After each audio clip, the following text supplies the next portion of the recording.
He's one of the guys that I've known the longest in my life. He's a business owner. Christopher is a master electrician. You start your own business, gross.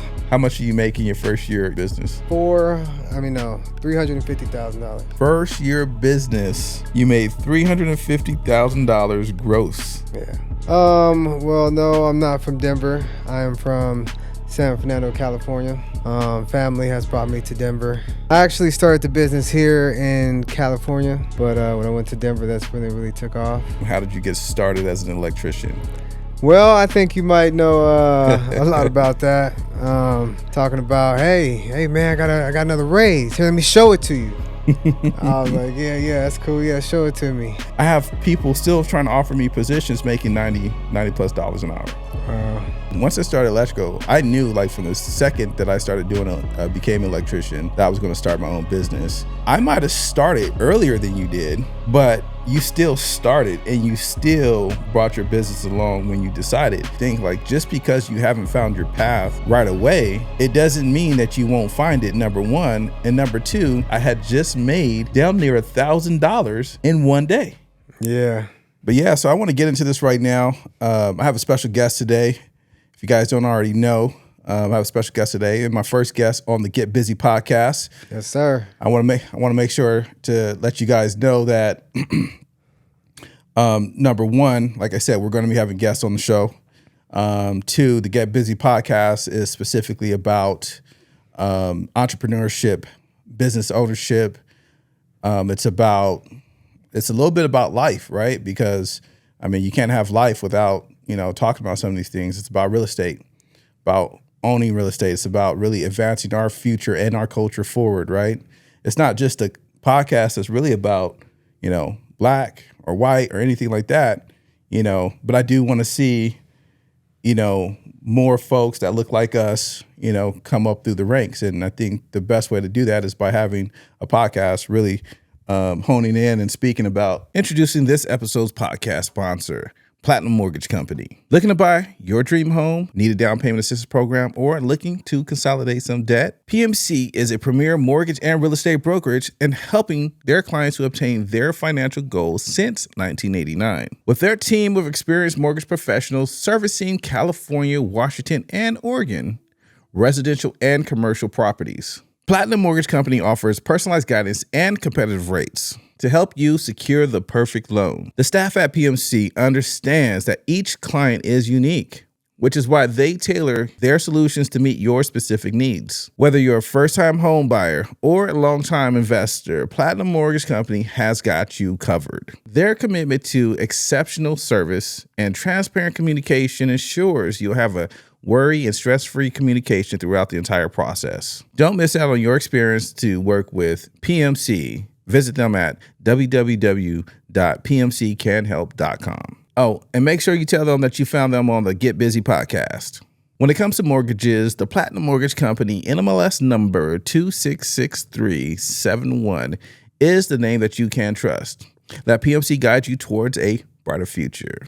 All right, let's get busy. But I have a podcast that's really honing in and speaking about these topics, about financial wealth, financial literacy, financial growth and whatnot. And I don't think you can actually have financial growth without actually looking at life and looking at your surroundings and the people that you have around you. So my first guest today is none other than Mr. Christopher Slade. He's coming to us from Denver. He just flew in this morning. He got here about 7 o'clock this morning. So yes, I definitely want to give him a hand for coming out here and, make sure he knows the level of appreciation that I have for him coming out here and doing this podcast with me today. He's going to be able to, I think, add a lot of value to this podcast for in a few different ways. One, he's one of the guys that I've known the longest in my life. Two, he's a business owner. He's operating a couple different businesses technically right now. And today we want to get into talking about some of the business that he operates. And we're going to talk a little bit about a history.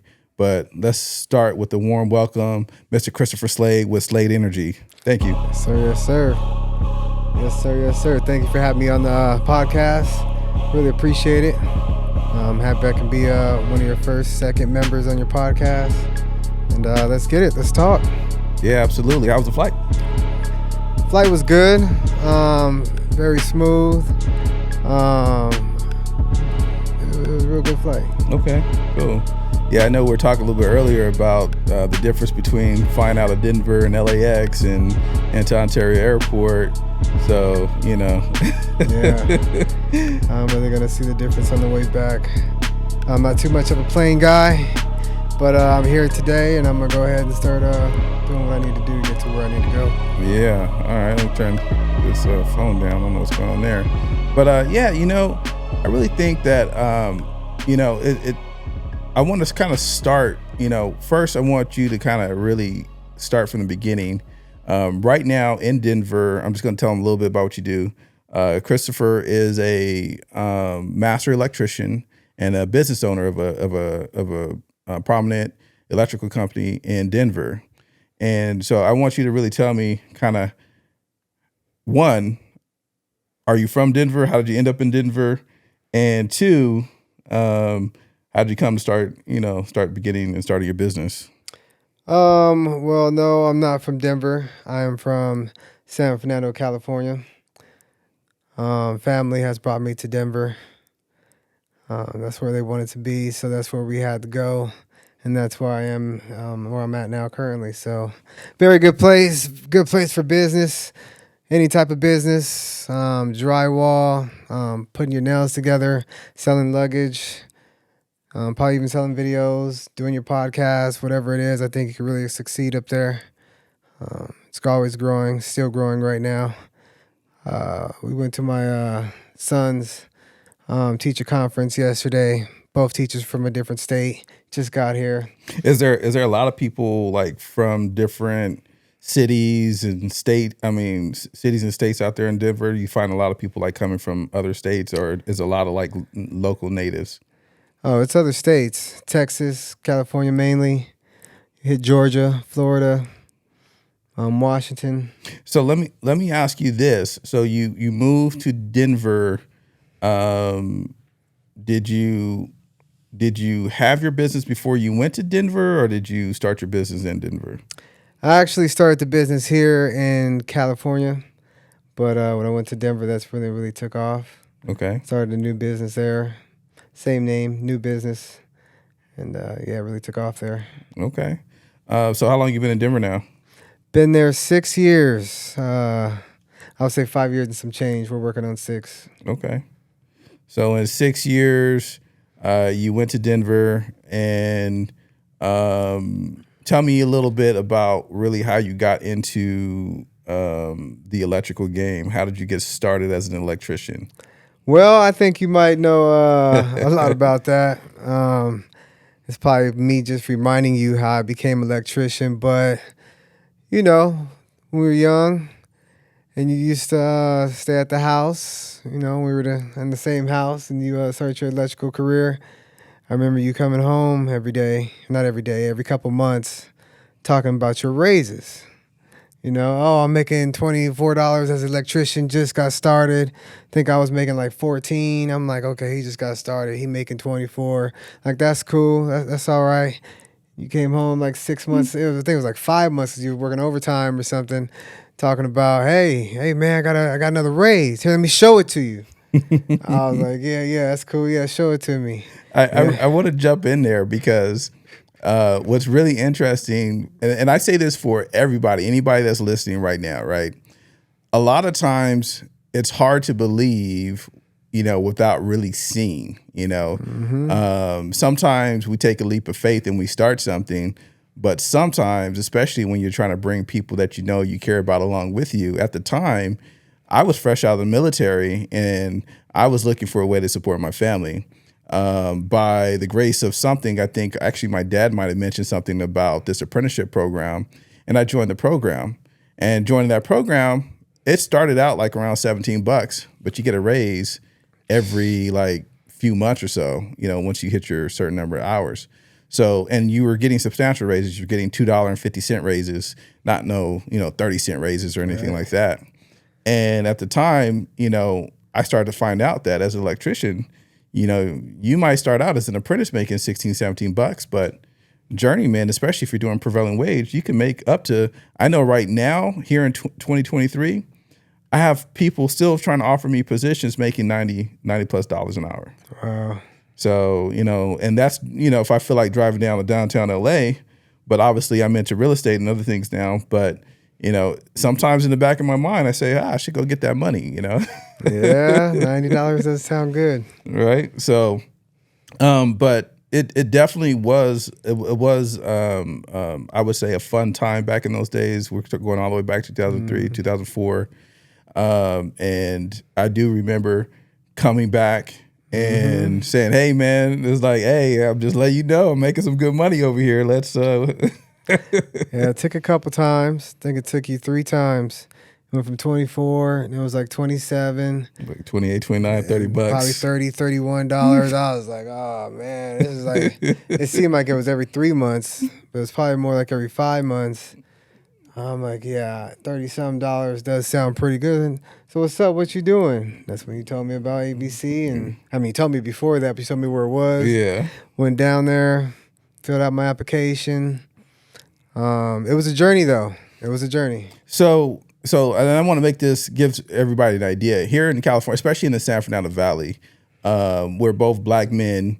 And, you graduate. We both went to the military. We both ended up doing a little bit of college here and there. I ended up doing almost have a bachelor's degree.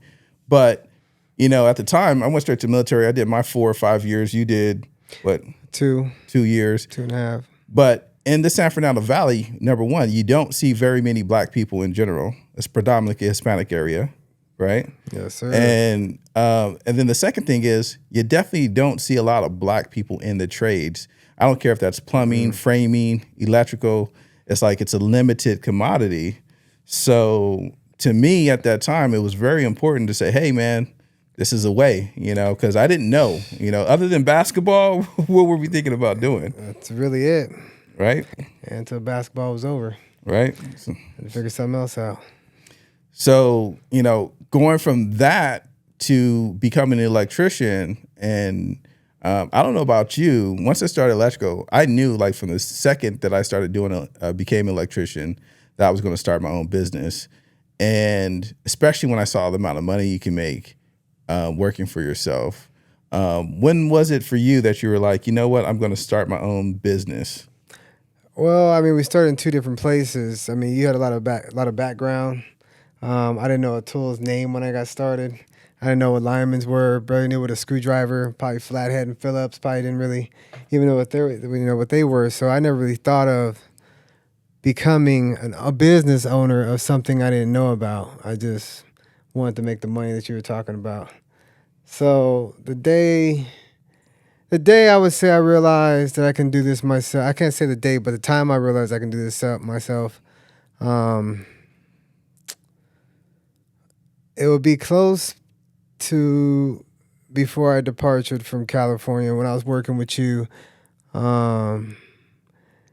That had to be it because that's when I started my business right before I left, and that was pretty much after San Diego. And I think that's a valuable point, that you're making is like, and all right, this is a valuable point I want to really connect is that, back then, in my mind, the only thing that was to do was to start my own business. That was the only goal that I had was start my business and make it successful. In his mind, that didn't come along till later. And one thing I've always been impressed with, or that I've always looked back and said, it's like, I might have started earlier than you did, but you still started and you still brought your business along when you decided. So I'm saying this to really, because I want everybody out there to think like, just because you haven't found your path right away, it doesn't mean that you won't find it, number one. And number two, even if you find it, like for me, I found a craft, I found a trade that, I originally loved and I lost some passion for it, but you can also maneuver and change speeds and go a different direction. So just because you decide to go one way, you don't have to keep going that direction. You could decide to change speeds. And the one thing I like to make clear to everyone is that I'm still a master electrician, but I'm also a realtor. I'm also a business owner with a speech therapy business. I'm also, a photographer. These are other things that I also am. So it's like you're not really locked in to any one specific thing if you don't really want to be. You have the opportunity to do more things. And with that being said, what are some other things? What are some other businesses that you're into and that you operate with? Well, we know that we run Slade Energy, the master electrical company, and I'm also running a brand. So as you see, I'm wearing it right now. Slade Energy rocks. It pretty much stands for, energy to be you. And this is exactly what we're talking about. All the different energies you put into yourself to become all these different people and wear all these different hats. Same thing I'm kind of doing here. The last thing I kind of do, part of a car club, pretty much kind of say I'm like their advisor, their company advisor, getting their company off the ground, their club off the ground. Kind of pointing them marketing in the right guy. direction, Yeah. marketing, advertising. Coming up with ideas and stuff like that. Yes, strategy. sir. Putting their websites together. Pretty much showing them a vision to where they want to be and where they need to be, like by next year, next 2 years, next 3 years. Where do you want to be at? So now it's giving them the courage and the confidence to start moving up and start making different decisions. I'm also branding their clothing as well. Hostile Hemis, HH brand. Okay. So, doing a couple of different little things. Absolutely. And I think that with getting into where you're at, I mean, really, I can only imagine, mainly because I know you, is that this T-shirt and branding business and clothing business, because now it's more than T-shirts, and you're doing leggings, you're doing bra straps, you're doing jackets and stuff like that. So, I imagine this all really got started because you needed some shirts for your employees. Yeah, that pretty much is how I got started. Started with the mountain logo of Colorado. All the employees had it. For some reason, the world kind of grasped onto it and won a few of those, so I started handing those out, started turning into sales. Then I realized I got to start making a shirt where you could see your face, and that's where it took off from there. But yeah, we got a lot of gear. We got a lot of workout gear, a lot of casual wear. SladeEnergyRocks.com. Okay. That's where you find it. So are you shipping clothes everywhere? Or? Everywhere. Some has went across seas. My goal was to hit all 50 states. I'm probably somewhere in the 30s of the states. Okay. It's kind of hard to reach every state, but I have reached a lot. So let's go back a little bit. I want to talk a little bit about money. I think everybody, listening to a podcast, and I'll talk about myself personally, but I want to ask you specifically, what as a master electrician, as a contractor in Colorado, you left California, you moved to Colorado. I imagine the expenses are a little bit different, right? Yes, they are. The lifestyle's a little bit different. Contracting is a little bit different. The houses and things are like that are a little bit different. I know you've mentioned to me a few times, like, you rather do electrical in Colorado, especially if you're working on homes, because it's just, they have bigger attics and bigger basements. Basements, crawl spaces, attics, the traffic, the commute, it's totally different. It takes effect on everything. You're driving for 3 hours, you're putting your car at maintenance for 3 hours. A lot of more now. You got expenses for your car. You got expenses in gas. You can't find as many jobs. Doesn't seem like your business wouldn't grow as fast because you couldn't get around as much. All depending on what jobs you get. And you're talking about specifically like the traffic in California versus like the traffic in Denver, Colorado. Yeah. So it's just easier for you to get to your job sites, easier for you to, land those jobs, easier to even get licensed, right? Easier to get licensed. You're walking in and out. As we know, like the DMVs over here, you're spending an hour or two just to renew your license. Mm-hmm. Even when I got my license, you're going to, like they say, you're going to fail. You got to get back up, got to keep going. I failed my master's test a few times, really once out in Colorado. Failed twice here, but here you got to wait 6 months to retake it. So therefore, my dreams and my goals, if I fail it twice, have been on hold for a whole year. Compared to being out in Colorado, I can go back the next day. Wow. And I mean, these are logistical things in general about California. It's like, you know, I don't know if it's the bureaucracy or what it is, but you know, you're dealing with sometimes so much more traffic. You're dealing with so much more control legislation. You're dealing with so much more things that prevent you from starting. And sometimes the most complicated thing in starting a business is really the barrier to entry. You know, what do you need to be able to start? And if they make it too hard for you to start, most people won't even do it. They won't keep going through the process. But, you know, the motivation, you know, that you're talking about is like, hey, I failed my test, but I was able to go back the next day and take it and get right back to it. Whereas in the state of California, you fail your test, you got to wait 6 months. That, to me, sounds crazy. It sounds crazy, especially when you look at it from the outside looking in. Yeah, you know, I got my license in California. I was fortunate enough to pass both of my tests the first time. But I remember standing out there. There was a lot of people going to go in to take that test, and they were like, "Yo, man, it's hard." You know, like this is my first time taking it. Like, good luck. Fourth, fifth, sixth. And if you're 4 or 5 times taking that test, you're 3 years in. 3 years past your goals and dreams and everything that you're trying to accomplish. That's insane. I think California definitely needs to do something about that. So let's talk about this though. So you go to Denver, Colorado, you start your electrical, you get your master electrician license, you start contracting. How did you, I mean, you're in a new state. How did you start getting business? Well, I realized that you can't get seen if you don't put your business in a place to be seen. So it started with Yelp. Okay. I was working for a company, don't really want to name them, but I was working for them.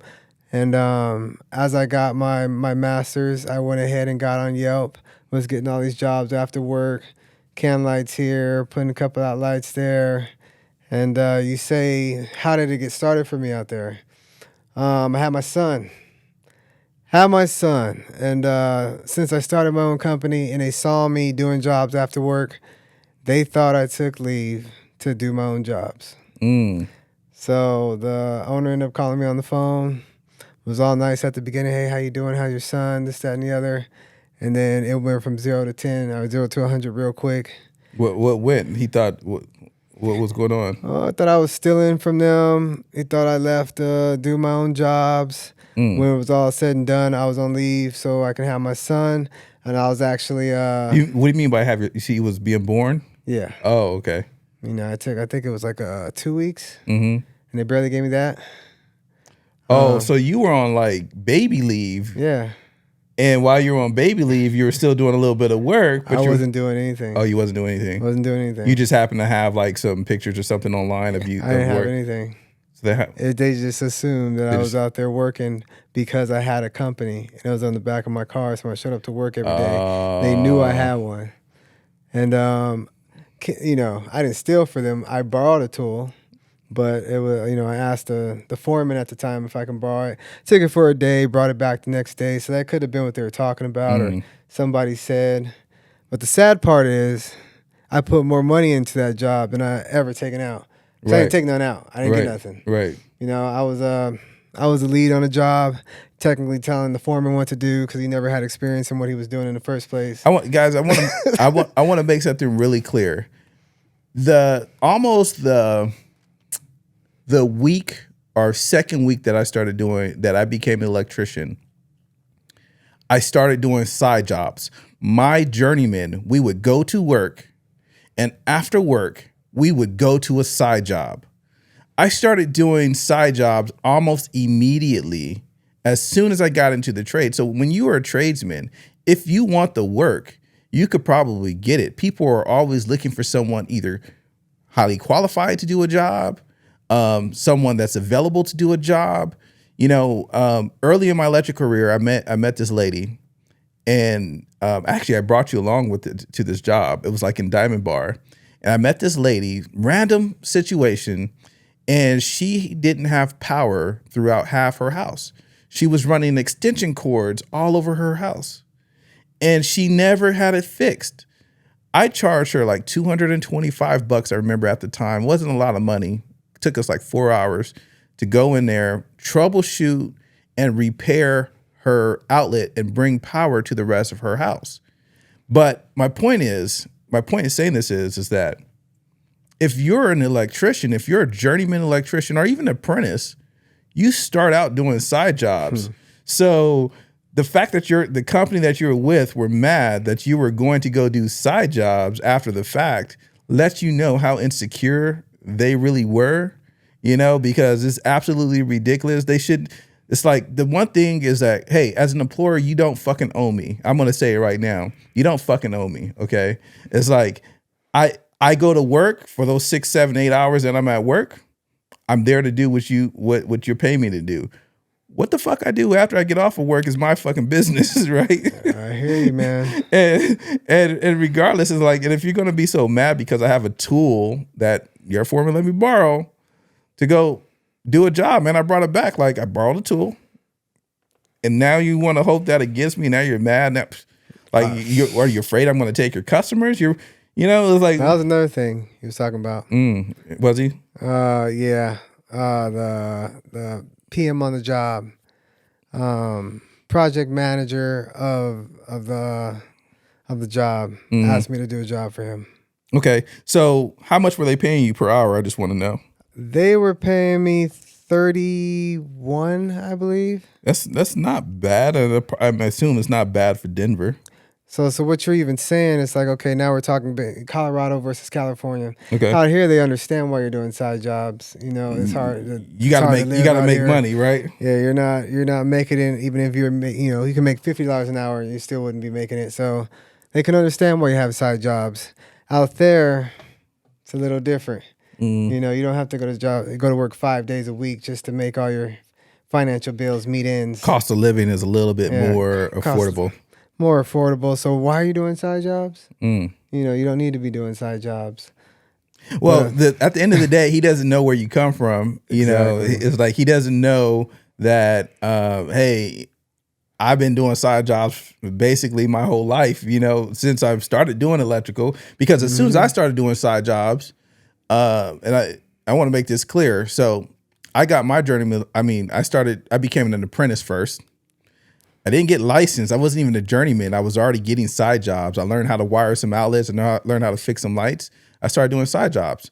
So when I had to go do a side job, I needed to call someone I knew. Who did I call? I called Chris, right? He showed up. We did a few jobs together. It was like we did a lot of jobs separate, but we did a few jobs together. And that's kind of how it just got going and got rolling. And I remember, so the first time I learned how much money I can make doing as my own owner. I was still an apprentice. There was a drywall dude on the job site that I used to work on. He just happened to see me coming out of a Home Depot. He yells out, "Hey, Sparky!" And I was like, I knew that tone. It was this Hispanic dude. He was a cool ass dude, tall ass drywaller, but he was a cool ass dude. I can't remember his name right now. He goes, "Hey, Sparky." He's like, "I'm doing a job right now. I need an electrician." I was like, "Oh yeah." He was like, "Yeah, come right now to the house." He's like, "Give me a price." And I was like, "Fuck it, I'll give a price." That was my attitude at the time. I was like, at the time I didn't even know how to wire a 3-way switch. Yeah. So I get there. He's like, "I need you to wire a couple 3-way switches and blah blah blah blah." So I go over there and I look at the kitchen and I gave him a price. And I remember I charged him probably like first I went there, then I went to Home Depot because I had to estimate how much all the materials cost and what I needed. I saw the materials were going to cost me a few $100. I thought it was going to take me a week to get the job done because I just didn't know any fucking better. And I go back and I charge him like, $1,500 to do the job. Well, the job ended up taking me like 1 day to get done. You know what I'm saying? Yeah. The job ended up taking me 1 day to get done. I sat in Home Depot reading an electrical book on how to wire a 3-way switch because I had no clue. I'm reading it. Even though I'm in an apprenticeship program, Yeah. we hadn't gotten to three-way switches yet. You know what I'm saying? Yeah, I hadn't yeah. really wired them on the job site yet. Ooh, it took me what 3-4 years, Yeah. maybe longer than that. That was my first year. Yeah.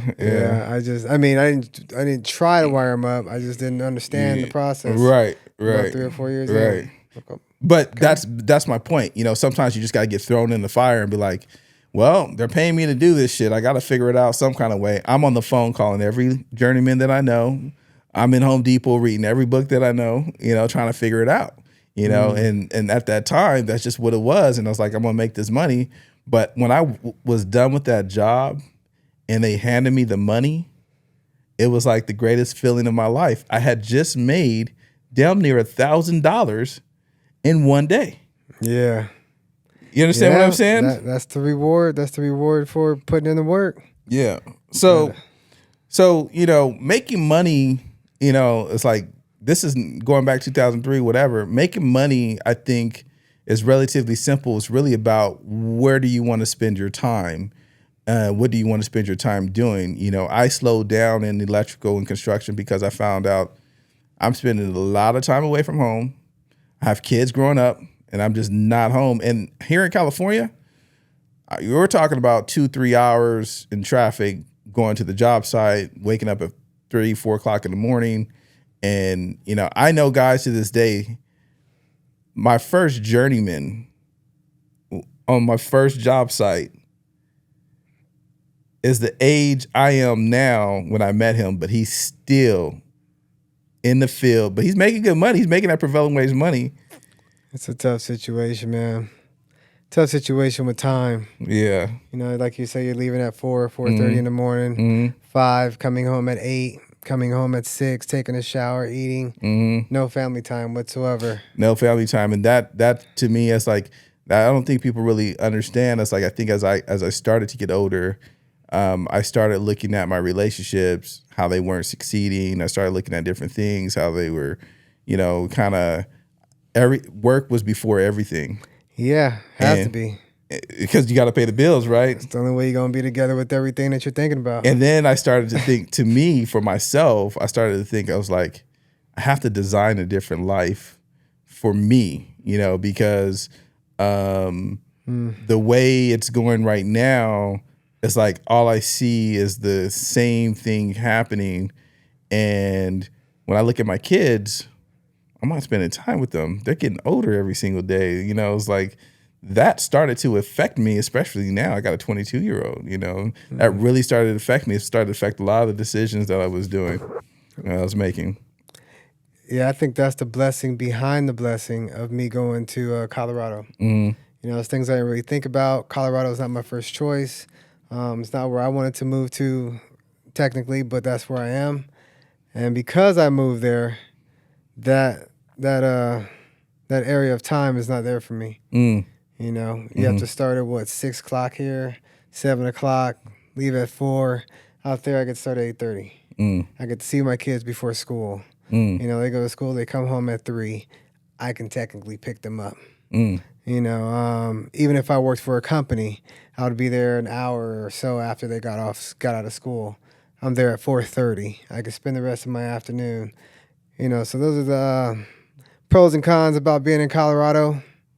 How it differs from California. Yeah, I think that you know, you brought up some very good points when you say, you know, you can see your kids before they go to school. Yeah. You can technically pick them up. And people don't really understand that certain jobs and certain positions and certain things going on in California, it's like, you know, we've been doing certain things we've been accustomed to, but I really feel like it's just a rat race. Yeah. It's like if you want to have a house, if you want to have cars, if you want to be able to go somewhere on the weekends, you have to kill yourself like all week in order to be able to do that. And, you know, that's why, you know, for the most part, you know, I feel like real estate and a few other things that I do gives me the ability. Now this podcast, hopefully it turns into something that will continue to grow and financially be beneficial. Same thing with YouTube and all those other things. Will give me the ability to sit here at 9, 10 o'clock in the morning, have this podcast with a business owner, cousin, friend. Talk about business, educate people, provide value to people, but yet still, when 3 o'clock comes and my son comes through walking through that door, he could scream out, "Hey, daddy," put his arms open. I could pick him up. I give him a hug. I could ask him how his day was. As far as he knows, he sees me just as much as he sees his mom, which is a positive thing. And, there's going to be those Saturdays, there's going to be those days where I'm out showing properties or whatever it is, I'm still like hustling, but I feel like I'm more in control of my time now versus, before. Mm-hmm. So I want to get back into this money thing. So you become a master electrician.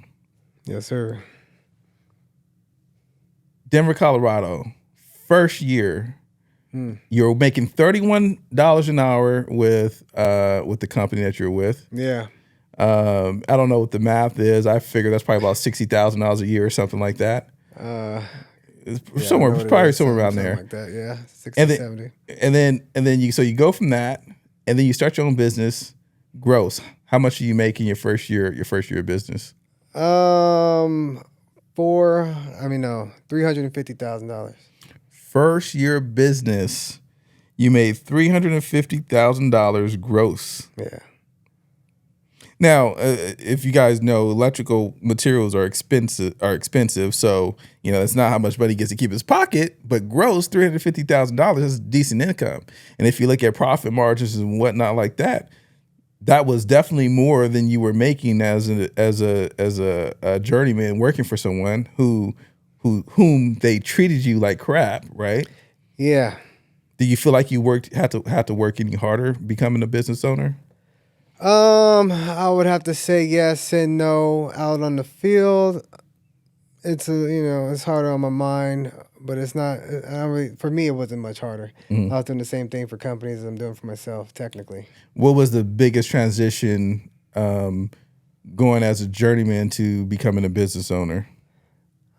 Biggest transition would probably be everything behind the work. Mm-hmm. Getting all your expenses together. Estimating your taxes together, getting the right apps and advertising together. Mm-hmm. I would say those were my biggest challenges. But the work's the work, right? The work's the work. I guess getting familiarized with residential material other than commercial material. Mm-hmm. Not too much of a difference, but there is a difference. Yeah. I would say... for me, I remember when I decided to start, I started pretty young, decided to start my own business. But I feel like I was already working 10, 11, 12 hours a day for a company. Mm-hmm. One, I wanted to make the money. Number two, I wanted my bosses to be proud of me. Number three, I wanted to advance and I wanted the recognition. And then I found that I wasn't going to get the recognition or the advancement. They looked at me. I was just a tool for them to excel their business and their future and so on and so forth. Whereas I was getting nothing really from my family other than the paycheck coming home from every day. Mm-hmm. And so me starting my business, there was other things I had to learn, but I was already working 10, 11, 12 hours a day. So it's not like I had to work really any harder. I just had to work differently. I had to work in a sense of, hey, you know what? I got to go put in 7 hours, 6 hours on a job site. And then I'm going to come home and I'm going to work on the next phase of my business. I'm going to work on my marketing. I'm going to work on my advertising. I'm going to work on my estimates. I'm going to work on my finances, my bookkeeping, my websites or whatever it was. So, in a similar fashion, it wasn't really harder. It was just different, Different. You're already in the process. It was already in process. I mean, to me, the biggest thing is like, do you know how to do the work? Yeah. And if you know how to do the work, you can kind of reverse engineer how to estimate it. It's like, hey, well, I know how to do the work. I know I need to run 20 feet of cable. I know I need an outlet there. So I know I need 20 feet of cable. can I buy 2050 cable? No. So I got to buy a whole roll. So I estimate a whole roll for the job or whatever it is. Or, I try to cut them a break and I use it on the next job or whatever it was. And that's just what it is. You make your money, you keep moving, and I think starting as as an apprentice doing side jobs really just plugged me right into, business ownership, So what plugged me in, to be honest, was you. Watching you for like 7 years, 6, 7, probably 8 years, whatever it was. I didn't really understand what you were doing all the way at the time, but the process was there. I watched it. You're absorbing it. It was absorbing. It's like, okay, this is why this was on the wall. This is why you had this separated. Why he didn't tell me this, tell me C. Oh, okay. Now I understand what that process was all about. Yeah. So when I went into it, it was just taking everything that I saw and using it in my own way, using it for the business I was doing. Right. I was like, okay. And it made sense in a whole different way. Easier and faster. The funny thing is, I'm going to say this is kind of like a side story. My dad's such a interesting character. I remember you're starting your business and doing what you're doing out there and all this other stuff. My dad calls me up. He's like, Chris is out there starting his own electrical business. I'm like, okay, that's good for him. I know, so it's good. He was like, well, don't you feel some type of way about that? I was like, why would I feel any way about that? It's funny. I know that. It was like when I heard these things, I was like, if anything, I'm proud that he's doing what he's doing. Like, I'm happy for him. Like, why would I feel any sense of hate or jealousy or I know I started I more or less set the path for you to do what you're doing. Yeah, it's not a secret. If I try to keep it as a secret, yeah, I'm not trying to keep it as a secret. No, you didn't help me with this. No, I didn't get this from you. Exactly. At the end of the day, I got nothing but love for you. So, why wouldn't I want to see you succeed? And I think, and I'm saying this for a reason. I'm saying it because when I first tried to get my contractor's license, I went to my first boss to sign my contractor's license, and he wouldn't sign it. He looked at me as a threat, as competition. You understand what I'm saying? It's like, how can I even be a threat to you right now? You know who signed it for me? His wife. She said, come in the office. She's like, don't listen to him. She's like, give me the paperwork. I'm the owner of the company, not him. I'll sign it. Wow. And she signed my paperwork, and she set me on my path to getting my contractor's license, my C10 and stuff like that. That's what's up. So it's like, I'm just saying, it's like, some people, they want to find a way to really like hold you back from advancing.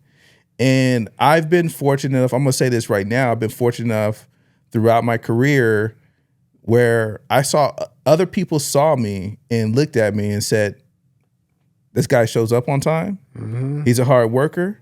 He's smart as hell. Like, we want him. And Jason was one of them. Jason was like, some of the earlier contracted jobs, not all of them, but some of the earlier like solar ones, he was the one. He was my plug. He was like, call busy. You know what I'm saying? It was like call him up because guess what?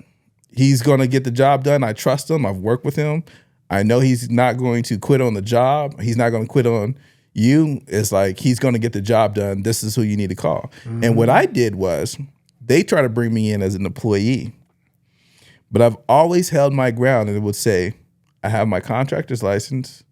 I'll work for you as a contractor, but I can't work for you as a employee. Yeah, can't do it no more. So they would say, okay, well, give me a price to do the job. And I was like, all right, give you a price to do the job. And that was my place right there. It's like, I always refused. I looked at myself as a contractor. I looked at myself peer-to-peer with these guys. And I was only 27, 26, 25, 27, 20. I was young. Yeah. I looked at myself as their peers, and they were older than me, and they didn't look like me. Yeah. They're Armenian, older, white, Armenian, or other culture people. I was the only one. I was this young dude, couple tats on my arm, held myself well, carried myself well, professional. But I held myself there. Even Jason was 10 years older than me. Yeah. You understand what I'm saying? Yeah. Everybody was older than me. Here I am, 29, 30 years old, doing, $5 million solar jobs, running them. That's crazy. Yeah. So first year, 350,000 in business. So what are some of your goals really going forward with your business? Where do you see yourself growing? What are some struggles you're having right now? And how do you see yourself kind of digging yourself out of them? Well, the first place I plan on going is, which I've already kind of been going, went from servicing to doing more remodels, additions, and new builds and stuff like that. So jobs are getting longer, and the finances are coming in a lot higher now. But I wanna start doing commercial work. Mm-hmm. Stick to a few jobs a year, then a few hundred jobs a year. What do you think a couple of your challenges are in getting that commercial work right now? Actually having the time to go get it. Of course, I can kind of give that time out to other companies and other people, but I do not want to go that route. It may save me some time. What do you mean? What do you mean by that? You can give that time out to other companies, other people? Like the estimating. I can do the estimating. I can go get an estimating service for me. I can get some subcontractors if I wanted to. To do the work? Yeah, to do the work. And try to have more jobs going. A few different ways I can go about it, but I don't really want to go that route yet. Why not? Because I feel like I need to be more involved. Like we were once talking about I'm the best estimator of my estimating business. I want to make sure I'm getting what I'm supposed to be getting from the job. Make sure I'm landing a job, not wasting my time or my money, having another company do an estimate for me. So I just want to be more one-on-one with my jobs. Make sure that I get them. And I'm gonna tell you, and this is for you and for the audience, one of the hardest things about having a contracting-based business is really growing. And especially when you're starting out small, you're doing everything yourself. You're the labor, you're a damn good electrician, you're the business head, you're the operations manager, you're the customer support, you're the tech support. So when you have a small business, you have all these hats that you have to wear, being that small business, and there's some peace in that. And the piece is that, you show up, you do your job, you make your money, you go home. You hire a few employees to help you out. I'm sure you've gone anywhere from 1 to 2 employees up to probably like 5 or 6, right? Yes, sir. Different depending on the jobs, but when you when you stay small, the challenges are the consistency with help and labor and the limitation to actually how far you can expand and grow. So you're probably at that cap space in financial growth. The next stage in your growth is going to be, actually hiring someone full time to really be able to handle one aspect of your business. And I know it's difficult. It's definitely a hard thing to give up, like to give up the installation portion, because your customers, they really love you. I know for me it was really hard because my customers, they came to me and was like, "We want you on the job," and I was like, I can't be on every job. Yeah. Because I got to that point where I was like, I literally cannot be on every job. So I'm sorry, but so the best thing that ever happened to me in business was hiring someone to do sales, because they called the sales person when there was a problem.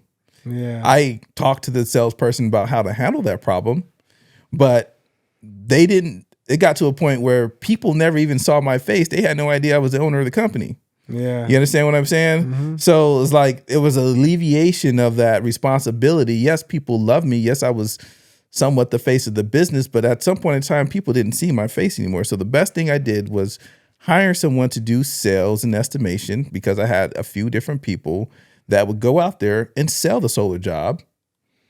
Sometimes they would bring the solar job in. They weren't contractors. They weren't licensed. They didn't have the skills to build the job, but they knew how to sell it. And sometimes I didn't make that much money off of it, but I made money. You understand what I'm saying? And then on the next quote, I would tweak it and look it over with the sales rep and then have them go back out there and do it.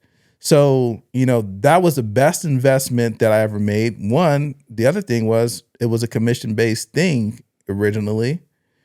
And, they were getting the jobs anyways that had the relationships. So I would just pay them whatever commission they wanted for the job to sell the job. You go get the job. They would go talk to other contractors. They would go talk to other homeowners. They would knock on doors. They would do whatever they needed to do to secure the work. Or if I was running advertisements, if I had a lead sales guy, I would give them that lead to go run it down for me. But it would have to be someone that you can trust, so that way you're not wasting money on your leads when they're going to go run it down. And that created a lot of space. Now I could just focus on the operations. I could focus on hiring people. I could focus on training people to replace me in the field. So now I'm at this place where I'm hiring people, I'm training people, and now they're replacing me, and I no longer have to actually be getting my hands dirty, which obviously I don't mind doing. Yeah. But now there's a bigger picture involved, and having people that now I can move around like chess pieces was, starting to be like the thing, and there was peace in that. There was joy in that. There was, there was also still a lot of stress because, there was times where as you're growing, you weren't sure if people were going to show up to the job site and, different things. But then you hit some scale and you have 3 or 4 crews.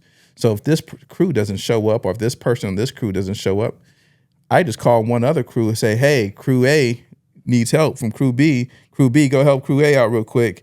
Get that done. And then when you guys get that done, they'll come help you out on the other job. They could tag team jobs. Yeah. You know what I'm saying? It's like the work was just, it was that kind of that flow of mixing and matching. And I saw how like that limitation. So, to me, your next stage is really just figure out how you can get someone that can focus on your sales. Yeah. And you don't have to give away really anything. That person that does sales, they probably are already good at it.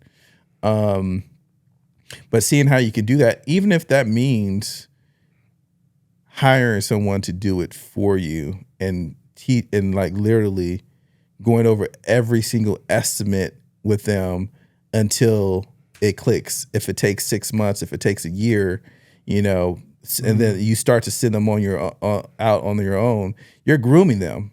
Yeah. And it's a long-term investment, but you're also at that time, you're also writing a manual for how to grow and scale your business, right? Because that training that you're giving him, you take that information back, you put it into a piece of paper, and now you have a document that says, for all estimates, make sure to call and verify with do a takeoff, verify all prices with, the suppliers. Here's our suppliers. Here's their numbers. Here's all the account numbers.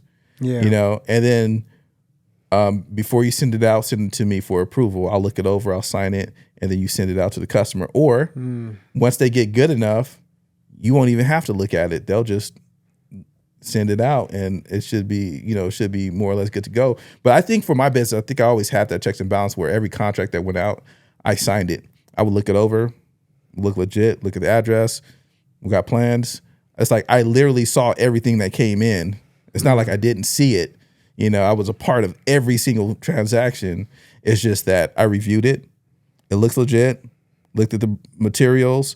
I know my prices now almost in my head. Yeah. Not too far off. Okay, there's good margins here. I saw the profit margins on the estimated sheets, the estimate sheets. And it was it was a done deal. Okay, it looks good.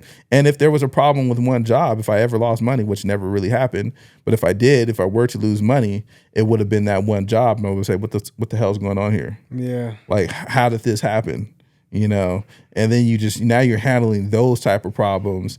and it's like, then you ask yourself, do I need to do more training? Do I need to do more, do I need to look at my numbers again? What went wrong here? And those are the types of problems you're now fixing. And, and it's a skill set, you could take that, your son, as he gets older, he can learn how to do that. Yeah. You know what I'm saying? But you could really take anyone. They don't have to be a master electrician to know that this outlet needs to be replaced. You can come up with generic codes, to get the price and leave caveats in there. So that way, when the actual master electrician comes, you already have a signed contract to come do this. But when the electrician opens up the walls, it's like, okay, well, you need an outlet here. It's like 50 feet. You have to run it through the walls, blah, blah, blah, attic, yada, yada, yada, yada.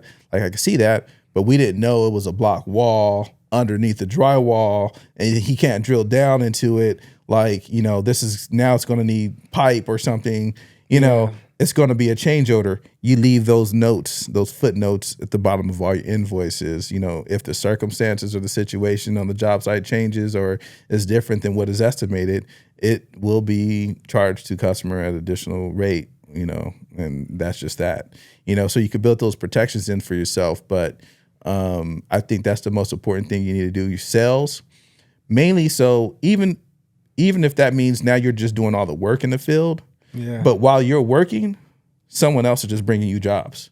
You understand what I'm saying? And so you have, and then if someone's just bringing you jobs, what are you going to do? You're going, shit, I need more people to help me do this job.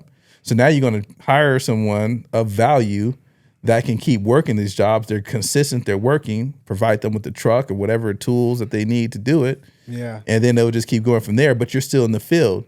And then once you have someone trained up, and they're up to speed, you've been working with them in the field every single day, then you start to fall back. It's like, okay, you're running this job. Yeah. You're hovering in the background, like ready to jump in if they need you, but you keep moving. And then from there, there, you have project managers that are, other foremen that are managing the job sites, and you don't even see them. You're just managing foremen. Why are we losing money on this job? Yeah. What I'm saying? It's like your day to day. It's like that's your growth pattern right there. And so I would say start looking for some sales. Don't be afraid of that. Again, if you have to pay someone to follow you around, you could probably pay them a minimum fee. Probably can. $200 a day. Into everything you're saying, it's like, that is the path. I would say that's the pros and cons of doing, I would say, a commercial work versus residential work. Mm-hmm. There's a lot more knowledge and different troubleshooting and aspects of electrical that you gotta kind of know, rather than I'm gonna throw pipe together all day and they throw up 100 feet of pipe for the next 30 days. My best salesmen were not technical. Well, salesmen, maybe. I'm thinking of like other electricians, other trustworthy, valuable electricians. Mm-hmm. And it's like, can you find them? Yes, you can find them. We went over how to find them and a list to find those electricians from where you're trying to find them. Mm-hmm. But at the end of the day, these electricians gotta have a wide experience in residential to be valuable, and most of them do not. Yeah. Most of them are commercial for one, and in residential, you got to have a wide amount of experience. So one thing I know is that once you start having a crew, right? What they say is like steel ends up sharpening steel or whatever it is. Number one, whoever the lead is or whoever you hire to be the lead at whatever point in time on job sites and those different skills, you have to have two things. You have to have a few things. You have to have training, right? Because you either have to go out there and find and pay for someone who has all those skills. And imagine this, someone that has all those skills, right? They're either doing the work for themselves or they want to come into a company kind of ready to go with trucks, tools, systems, and enough jobs. They don't ever want to, they just want to come in and do the work. And then the second thing is you're going to probably have to train someone up to those skills. So you're either going to find the talent or you're going to have to train someone up to that. And the only way you're going to be able to do that is by pulling from a talented pool, which is why I liked ABC, because ABC had a constant pool of talent coming in that you could pull from. So you need to find a pool in your area where, they might be green apprentices or whatever it is, the first year, second year, third year, fourth year, with certain expectations, but you can say, hey, this third year doesn't even know how to wire three-way switches. I got to send them back. I need somebody that I don't have to like sit on top of and watch, you know what I'm saying? And then get that one, put your ad out for that one journeyman and, really give them the leeway to either succeed or fail. But again, it's a training process and start really just fitting in and cycling in, because it can't be to the point where, especially if you get the sales piece figured out and you got sales coming in, it's going to be easier for you to manage just that process and just that hiring process. It's going to be hard to manage doing sales and keeping jobs in the pipeline and having or training someone to do the work. Yeah. That's just too much stress. You know what I'm saying? So you got to focus on one of them and grow one of them, probably more ideally the sales portion first. You could definitely do it the other way, but you're going to have to say, I'm going to have to work a little bit harder in doing estimating and sales over the next year or two until I have a sustainable crew of 3 or 4 or whatever it is. And then you could just really just take the foot off the gas, off the pedal, and, hire managers and kind of grow normally and, chill, get those, $1 million jobs. And because a crew of 3 or 4 can do about $1 million every quarter. So we're also talking about, once again, the pros and cons of like California and Colorado. Not that you're wrong about anything. It's just what I'm experiencing, what I'm seeing there. Out here, we're probably about, I would say, 3 years, 3-4 years ahead, maybe even more. Maybe you can go to 5. So when I'm going out there and I'm looking for these guys that you're talking about, right, the first thing is most of them are already behind. Most of them don't have experience. Most of them haven't been an electrician long enough. That's just kind of just started out there. You're just starting to build. I've been building like the last 10 years. Maybe a little bit longer. I mean, all the better electricians are working for the bigger companies. Or they're really working for themselves. Right. A lot of there's only a few big companies out there. It's not like being out here where there's 100 of them. A lot of turnover, there right? There might be like 5 of them out there, or maybe 6 of them out there. So how many great guys can you have working for 6 companies? There's not many. If they are, they're probably working on their own because they don't want to work for those companies anymore. So it's a little, I wouldn't say harder to find, can't find. It's a little different out there. A little different. I wonder if there's a way to get a pool of talent that might even be from out of the state. It's people that are looking to come into the state. And the other thing is maybe what you really need is like, take the risk, get like a serious loan to accomplish that hiring that you want. Thought about that. You know what I'm saying? Thought about it.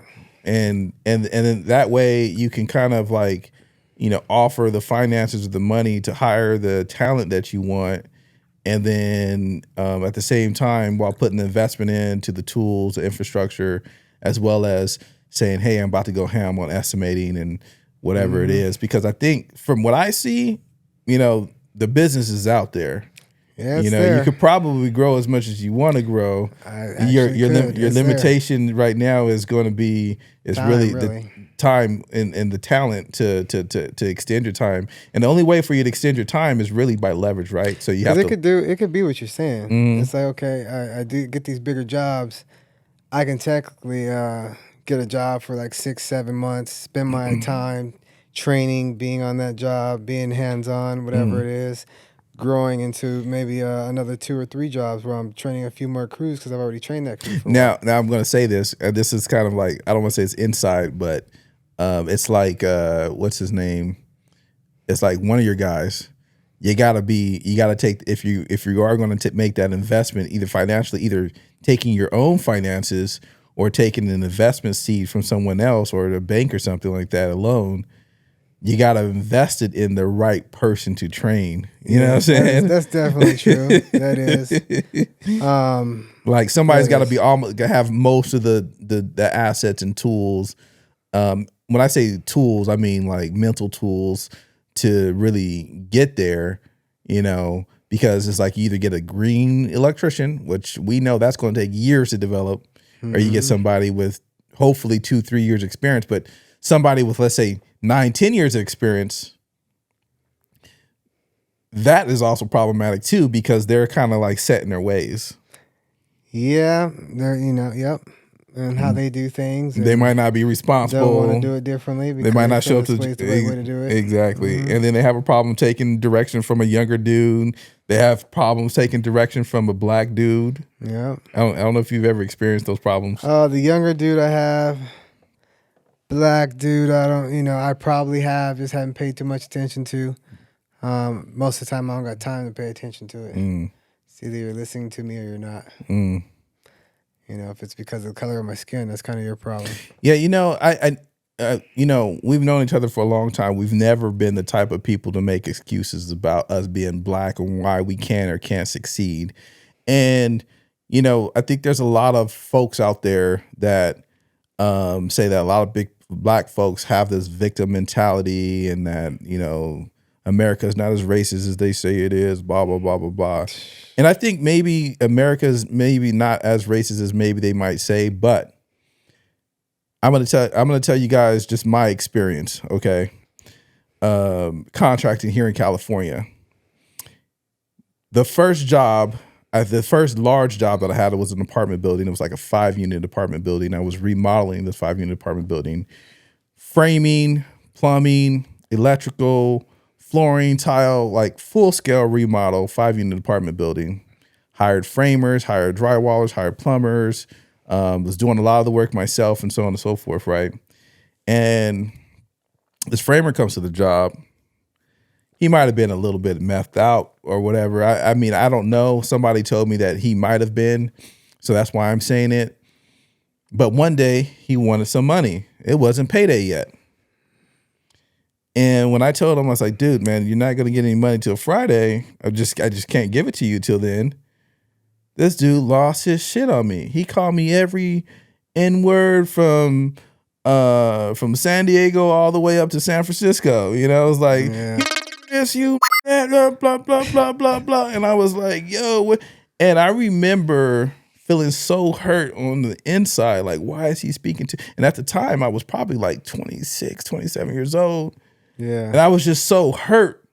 Like, man, I gave you a job, I'm paying you, and you just turned this into this whole racial thing. And the second time was we were doing Dr. Rubin's job out there in Ventura. And this guy shows up to the job. I didn't think nothing of it at the time. I hired this electrician. I don't remember where I found him.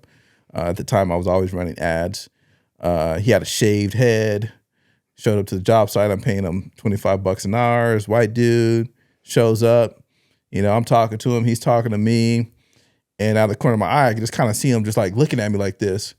And I looked back and I was like, what's up, man? He was like, oh man, I'm just sorry, man. I've never seen a black contractor before, man. And like he just kept kind of going with it. It's like he just kept saying that. He was like, so I gave him something to do. He did it. And then by the end of the day, he was like, man, I'm sorry, man. I just can't work for a black dude, man. I'm sorry. It's like, I just can't do it, man. I was like, I gotta go. And I was like, whoa. I can't work for a black dude. It blew my mind. And no, it didn't happen every day. It didn't happen all the time. But sometimes it's like the fact that he said that, I was like, you know how many jobs I've been on with people and I've heard stuff. I heard people say stuff, so that it's like, it's already like a world that it was hard to be in just as a black contractor. But yeah, now you're trying to get people, not only you're trying to get people to, I had 3 things going against me. I was young. going against me and going for me. I look at it as both positive. There's both positive and negatives. I was young, so some people didn't think I had the knowledge base to do what I was doing. They didn't think I should have been doing it just because I was young. Yeah. Some people didn't think I should have been doing it just because I was black. You understand what I'm saying? Yeah. So there was that issue. So young, black, and you know, so some situations, you know, I felt like I was fighting that uphill battle. Most of my customers were very well, they were impressed with how well I spoke and how well I was able to articulate certain points, you know, and make sure that they understood like what was important about the job that I was doing for them, and it gave them comfort for me to do it. Yeah. You know, but when it came to like the actual tradesmen, other contractors or hiring help and employees, it was hard for a while because I was hiring people that were older than me. I was hiring people that thought they were or felt they were smarter than me. I was hiring people that I first had to prove myself to them first before they would give me any type of respect, you know, to even, you know, deal with or listen to me. And and with that situation with Robert and his situation, I had been going through a lot of different things with a lot of different people, and I'm trying to grow. I had to really focus and please just get this job done. Yeah. You know what I'm saying? It's like, get this job done, please, because I can't have any problems. I can't have any issues going on with this job. I need to get this done so I was somewhere else. I was doing another job. I was running another job. We're getting solar jobs or, you know, other things that we had going on. So that becomes a challenge. And, you know, as a boss, you have to learn to bite your tongue. Yeah. Sometimes, you know. Which I understand now. Yeah. You know, we had a little situation there with Ruben and what's the guy's name again? The journeyman? Yeah. Robert, I think his name. Yeah. Ruben and Robert. And at the time I seen it as an employee. Now I can see it as a boss. So even though I wasn't too happy back then, like I explained it to one of my employees here recently. I explained that situation to a few other people just because, I don't know, for whatever reason. But I can see both sides now. So it's like I understand it before I was upset about it. You know, now I'm not upset about it because like, that's what you needed at the time. Right. As a business owner. Right. Yeah. And sometimes, you know, we as a business owner, you know, there's certain things that we need. And it's like, if you could see, you know, and I could see everything coming together. I could see everything working out. You know, I might not have the right talent right in front of me right now. I might, you know, but I'll get there. I just need to get past this little hurdle. I'm not going to probably have another job all the way out here in Ventura. He lives out here. You know what I'm saying? You know what I'm saying? It's like, so it can't technically work for me no more. like he could come drive out my way if he wants, if he was a good guy, but technically I don't think he would, and I don't really care. Like just like, get this job for me, let there not be any problems, yada yada yada yada. You know, so I could have been on my learning situation, which I usually am, but now sometimes people just rub you the wrong way. I know it's hard to. It's especially, well, you know. That's part of what we're talking about. Yeah. And I feel like that's part of what me and him were kind of going through. You know, kind of trying to tell me what to do in certain types of ways. And I wasn't quite feeling that. You know, I've been an electrician for a while. Never really had any problems with nobody. Yeah, I did. There's something about you I'm not feeling. I did need you to see the bigger picture at that time and say and understand that. Like I was saying it in so many words, but not the exact words. Like, dude is not going to be here. Just deal with him, man. It's like, help me get this job done with him. Like, learn what you. I think I even said this. I said, learn what you can from him, because he is not going to be around. You know, whatever is.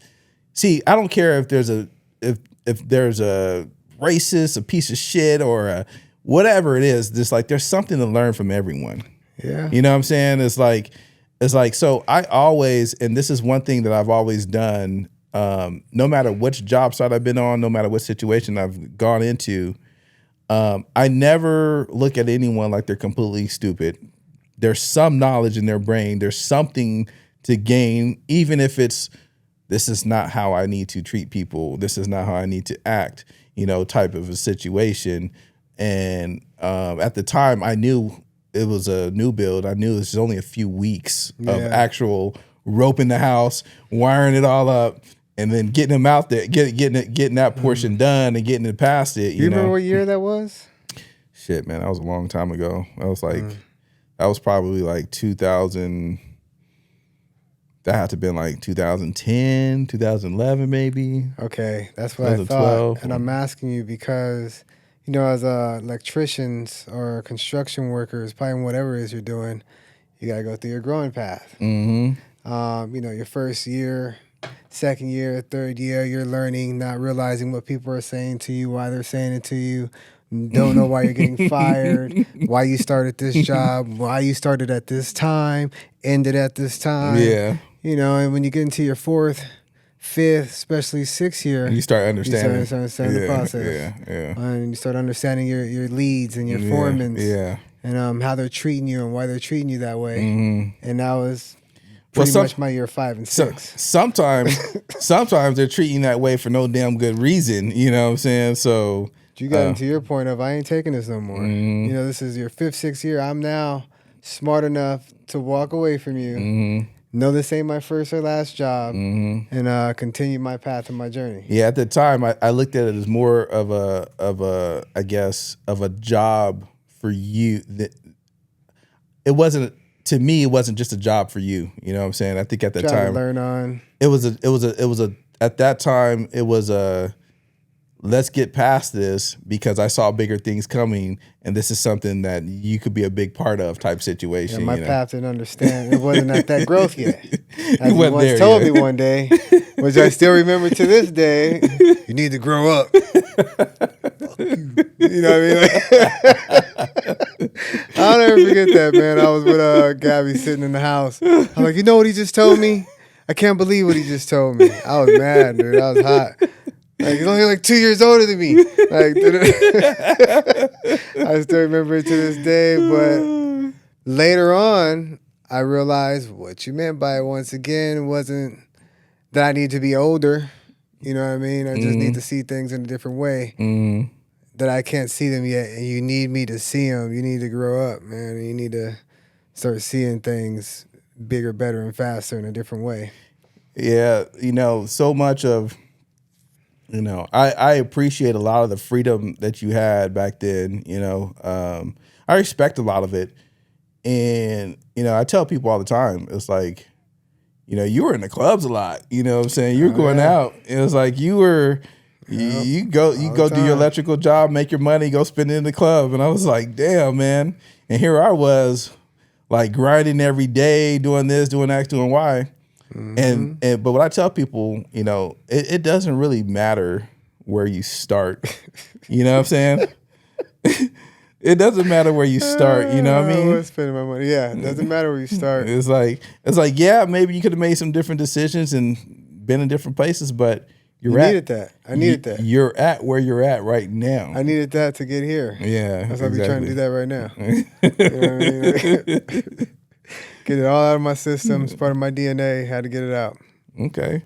So, tell me, where do you see your future? I know you said you talk about commercial work and things like that.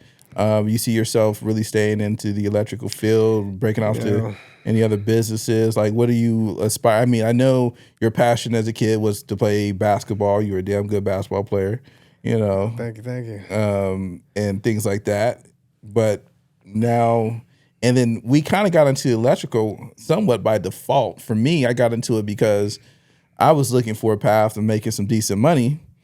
And I wanted to make sure I could provide for my family. And I wanted a place to live. And I didn't want to be living at home, So, those were my goals. I got out the military. And the reason why I got out of the military is because it wasn't my command master chief. It was the master at arms master chief. He told me, Boyd, you can't get out the military. What are you going to do? How are you going to make it? How are you going to provide for your family? You need us. You need us. You need to stay in. You need to re-enlist. Yeah, okay. And I looked at him. I was like, "Fuck you." No, I don't. I was like, I'll get out and I'll hustle. I was like, you think that I'm not intelligent? You think I can't figure out another way? And so I was on that path way back then. Like I'm out. I need to like find a career where I can make some money. And I was going to school full time. I was working 3 jobs. I was working at Home Depot. You got me into delivering pizzas, and I was doing electrical work. I was living out of my car. I don't even know if you know that, but yeah, you tell me. Yeah, there was a point in time for like about a good month and some change. I was living out of my car. Me and my dad was beefing and whatever the situation was, and I was like, there's no way in hell I was going to be in that position in that situation again. And and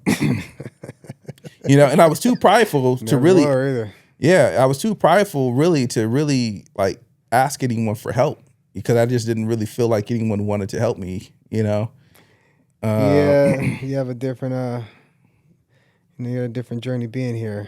I can understand that, especially right now. You know people, but it's like I don't know people. Yeah, I don't know people exactly. Yeah.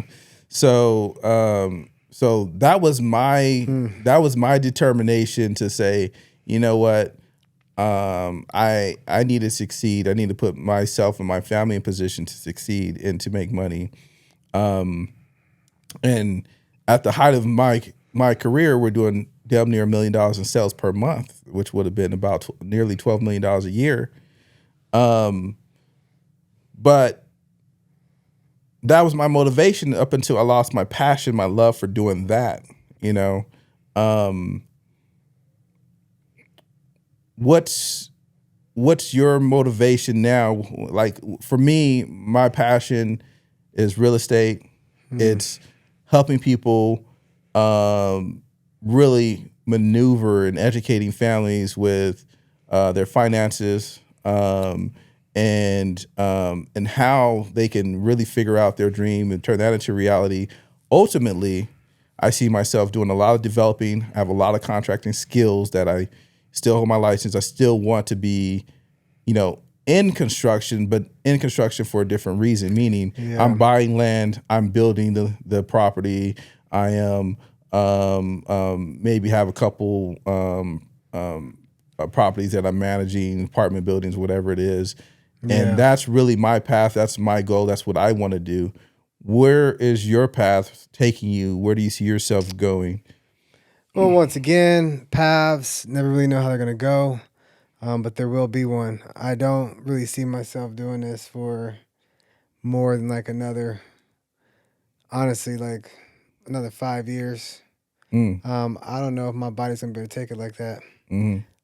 When you say doing this, you mean like the physical labor portion or actually owning the electrical company? Because your body can, once you come out of the field and you grow your business, you could technically just be the manager, hiring, firing, making sure you have, getting the jobs and, kind of going that direction. That's the path that I got to look at. I'm not sure if it's both of them or one of them. To be honest with you, right now, I don't think I'm going to want to be involved. I see where you're coming from. It's I don't think I really want to be involved in any of it because that's not really what I want to be doing. So what do you want to be doing? I think my passion is more in the digital world.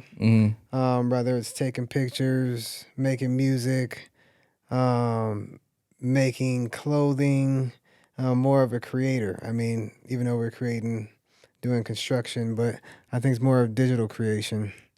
I kind of see myself leaning more towards that and finding a way to help people maybe do something with their digital creation. Businesses need shirts. Businesses need advertising. We need a commercial.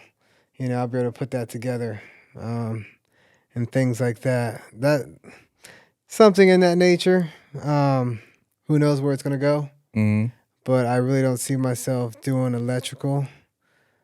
But I still may be doing it because that's what I'm doing now. And you're making good money doing it. Making good money doing it. I may not have a choice all the way. We always have a choice, but... Well, I'm living proof that you have a choice. You have a choice. So Sometimes you have to take a step back in order to take a step forward, you know. So I'm a strong component towards the end of my, I don't want to say I'm at the end of my construction career or anything like that, but, you know, I felt trapped for a while. Like I was making great money. Yeah. Is this the only thing that I can do to make great money? And you see that I've gone on a 5-6 year journey and going all the way down to the bottom and like kind of bottoming out and kind of trying to curve my way back through it. So there's definitely always a choice. And obviously if I would have seen somebody do it before, maybe I could have planned this out a little bit better. Yeah. But if there was somebody I felt like I could have called and maybe got some advice from at the time, I probably could have planned a lot of things out a little bit better. But ultimately, I'm happy kind of with the direction things are going in for me now. And I'm kind of happy I had the time. I made some money. I had a few G's in the bank. I was able to, you know, make it through, and I'm still standing. I'm still here, you know, so. I mean, some of those things are by choice, and some of them are like by opportunity to choice. It's like you didn't really, I can't say you, but like for myself, I didn't choose to start running my business on June 18th. You know, the opportunity presented itself. I got fired on June 18th. So I'm going to say this to you then. Sometimes we react to things, and sometimes we can plan things. And for the most part, what I've learned about life is that if you want to do this, you probably need to start planning for it way back here. You know what I'm saying? Yeah. And it's going to take time for you to get here, but through consistency, diligence, and hard work, you can kind of get there. Yeah, of course, there's going to be accidents and things that happen. But like, for example, with photography, I had to learn to do the photography and take the pictures and put that work in and go out in the field and do street photography and buy lighting and buy flashes. And I invested into what I wanted to do. Yeah. And therefore now I can actually charge people money to do it. Same thing with real estate. It's like I invested in the knowledge of learning the real estate game and got books all over the place in which I read and continue to invest that time into and prepare for and study and get my license so that way I can do it. So, you know, things are not going to happen by accident. It's like you were able, and this is one clear picture I want you to connect. You were able to start your business and go on your business journey because you became an electrician. You got your journeyman's license. Yeah. You moved to Colorado, and when they fired you, you were in position to take advantage of your business and start that business. Now, if you never became an electrician, you would never be in that position. So you actually designed your own future. You just didn't know you did it. Yeah. Yeah. Excuse me. Both understandable. Yeah, I hear what you're saying in the same way. But it's almost a question for yourself. Did you plan to hit rock bottom, or was it an opportunity that presented itself? Even though you already had things in place if you did hit rock bottom.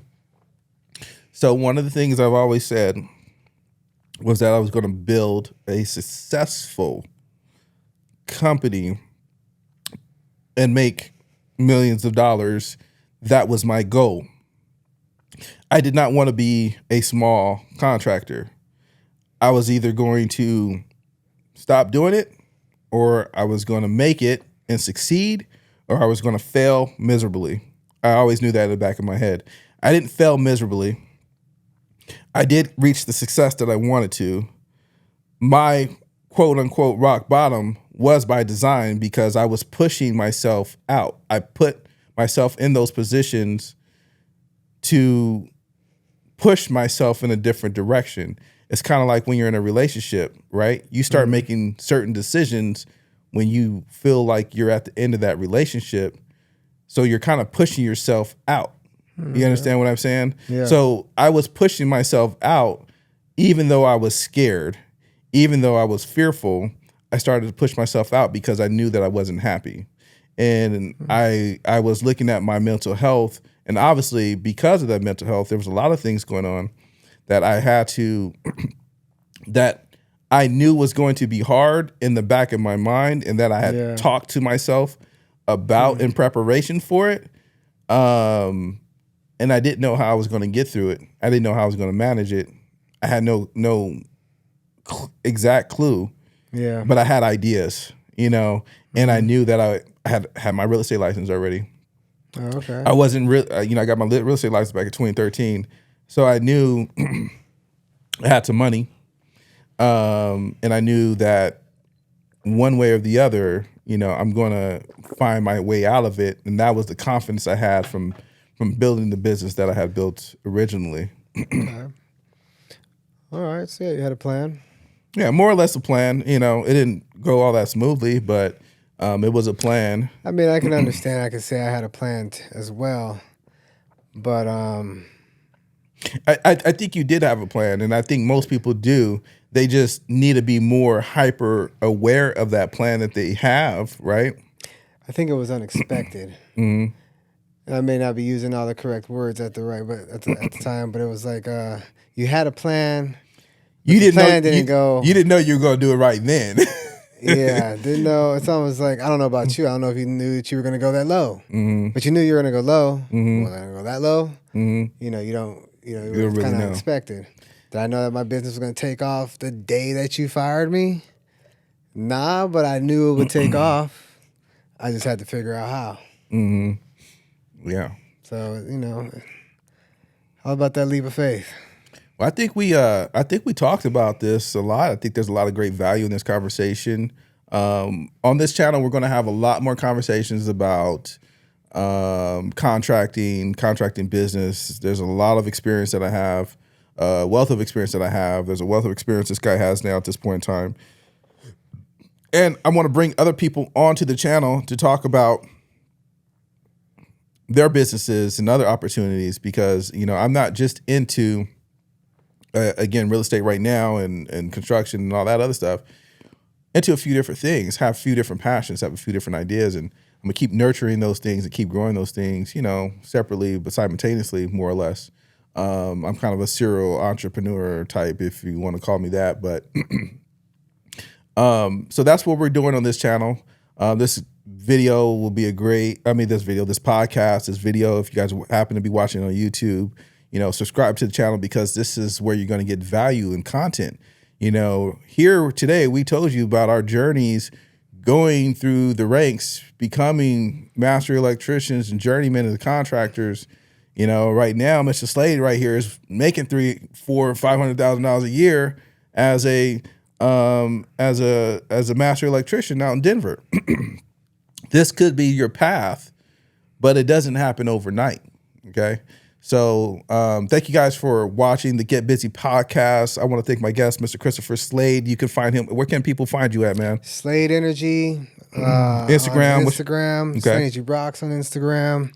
Slade Energy Rocks, the website, www.sladenergyrocks.com or sladenergy.com. And also on YouTube. Probably type in Slade Energy anywhere. Just Google Slade Energy and you'll find me. Awesome. So what I'll do is I'll put his information and link those websites that he just talked about in the description box down below, because if you happen to be in Denver, you're looking for an awesome electrician, this guy knows how to get it done. He comes from the type of training that I'm just saying that you're probably not going to see in Denver. We were craftsmen in our field here in California. We were craftsmen. And I tell you, we take we take a lot of pride in our work and the things that we do and how we service our customers and our clients. So if you want some of his apparel, again, he says SladeEnergyRocks.com. Is that right? Yes, sir. SladeEnergyRocks.com. He's got t-shirts like this. He's got shorts. He's got California love shorts. You see a lot of ladies wearing the leggings, the Slade Energy leggings and things like that. So great opportunity to pick yourself up some great merchandise. But most importantly, you're helping a young businessman continue to help support and grow his family, while at the same time you get some nice quality shirts, some gear that you get to rock out, man. I know when I put these shirts on, I feel like Superman. So Yes, sir. that's what it is. Again, my name is Osias. This right here is Chis Slade, and this is the Get Busy Podcast. We out.